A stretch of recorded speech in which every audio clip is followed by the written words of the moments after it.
بسم اللہ الرحمن الرحیم الحمدللہ وکفا وسلام علی عبادہ الذین اصطفیٰ اما بعد۔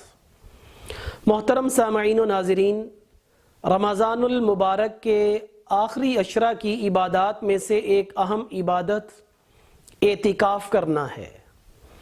اعتکاف ایک ایسی عبادت ہے جو دیگر انبیاء علیہم السلام کی شریعتوں کا بھی حصہ رہی ہے، یعنی ہم یوں کہہ سکتے ہیں کہ اعتکاف ایک قدیم عبادت ہے۔ چنانچہ قرآن کریم میں اللہ تبارک و تعالی سورہ بقرہ کی آیت نمبر 125 میں ارشاد فرماتے ہیں وَعَهِدْنَا إِلَىٰ إِبْرَاهِيمَ وَإِسْمَاعِيلَ أَن طَهِّرَ بَيْتِيَ لِلطَّائِفِينَ وَالْعَاكِفِينَ وَالرُّكَّعِ السُّجُودِ کہ ہم نے ابراہیم علیہ السلام اور اسماعیل علیہ السلام کو تاکید کی ہے کہ وہ طواف کرنے والے اور اعتکاف کرنے والوں کے لیے میرے گھر کو صاف ستھرا رکھیں۔ اس سے معلوم ہوتا ہے کہ اعتکاف دیگر انبیاء علیہم السلام کی شریعت کا بھی حصہ رہی ہے اور اعتکاف ایک قدیم عبادت ہے۔ اور اس کی اہمیت کے لیے صحیح بخاری شریف کی یہ روایت میں سرکار دو عالم صلی اللہ علیہ وسلم کے بارے میں آتا ہے کانا یعتکف العشر الاواخر من رمضان حتی توفاہ اللہ، کہ آپ علیہ السلام مسلسل اعتکاف فرماتے رہے جب مدینہ طیبہ تشریف لائے، یہاں تک کہ اللہ تبارک و تعالی نے آپ کو وفات دی، اور 1 سال میں آپ اعتکاف نہیں کر سکے تھے تو آپ نے ان 10 دنوں کی تلافی اور تدارک بھی فرمایا۔ آج کی اس ویڈیو میں اعتکاف سے متعلق چند ضروری باتیں آپ حضرات کے ساتھ شیئر کرنی ہیں۔ پہلی بات یہ ہے کہ اعتکاف کا جو ارادہ رکھتے ہوں تو وہ کس وقت مسجد میں یعنی اپنی اعتکاف کی جگہ پر جائیں گے، اور دوسرا یہ کہ اعتکاف کے عمل کی فضیلت کیا ہے، اور تیسرا یہ کہ اعتکاف کے اس عمل کا مقصد کیا ہے۔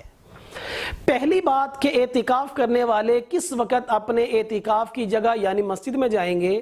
تو اس کے بارے میں شرعی تعلیمات یہ ہیں کہ اعتکاف کا جو ارادہ رکھتے ہیں وہ 20 رمضان کو غروب آفتاب سے پہلے اعتکاف کی جگہ یعنی مسجد میں چلے جائیں، یعنی غروب آفتاب اور افطاری کا عمل یہ ان کو مسجد میں جا کر ہو، اس سے ان کا مسنون اعتکاف شروع ہو جائے گا۔ دوسری بات کہ اعتکاف کے عمل کی فضیلت کیا ہے، تو اس کے بارے میں حضور علیہ السلام کا مبارک فرمان شعب الایمان کی ایک روایت میں آپ علیہ السلام نے فرمایا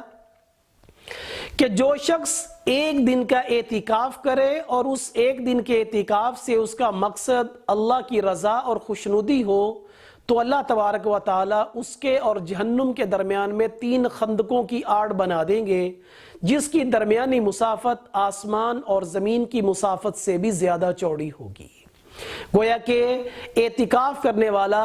اعتکاف کے اس عمل سے جہنم سے دور کر دیا جاتا ہے۔ شعب الایمان ہی کی دوسری روایت میں اگرچہ بعض حضرات نے اس کی سند میں کلام کیا ہے، لیکن چونکہ یہ فضائل میں ہے، حضور علیہ السلام نے ارشاد فرمایا کہ جو آدمی رمضان کے 10 دن کا اعتکاف کرے تو اس کا یہ اعتکاف کا عمل ایسا عمل ہے جیسے کہ 2 حج اور 2 عمرے کرنے کا عمل ہے۔ کنز العمال کی ایک روایت میں آپ علیہ السلام نے اعتکاف کی فضیلت کو بیان کرتے ہوئے ارشاد فرمایا من اعتکف رمضان ایمانا و احتسابا غفر له ما تقدم من ذنبی، کہ جو آدمی رمضان کا 10 دنوں کا اعتکاف کر لے تو اللہ تبارک و تعالی اس کو ایمان کی حالت میں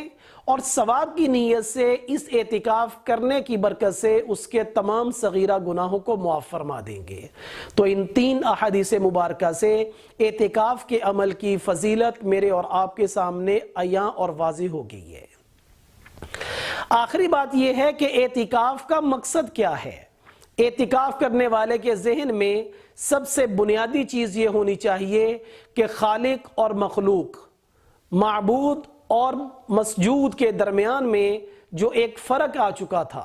جو ایک گیپ آ چکا ہے، اس تعلق کو استوار کرنے کے لیے بندہ اپنے رب کے در پر جا کر بیٹھ جاتا ہے تو اللہ سے اپنے گناہوں کی معافی مانگے، اپنی زندگی کو تبدیل کرنے کے جذبات اس کے دل کے اندر ہوں، قرآن کریم سے اپنا تعلق مضبوط کرے، قرآن کریم کی تلاوت بکثرت کرنی چاہیے۔ اور یہ اعتکاف کرنے والا تو اتنا خوش نصیب ہے کہ مسجد میں اس کا سونا، اس کا جاگنا، اس کا کھانا، اس کا پینا، اس کا بیٹھنا،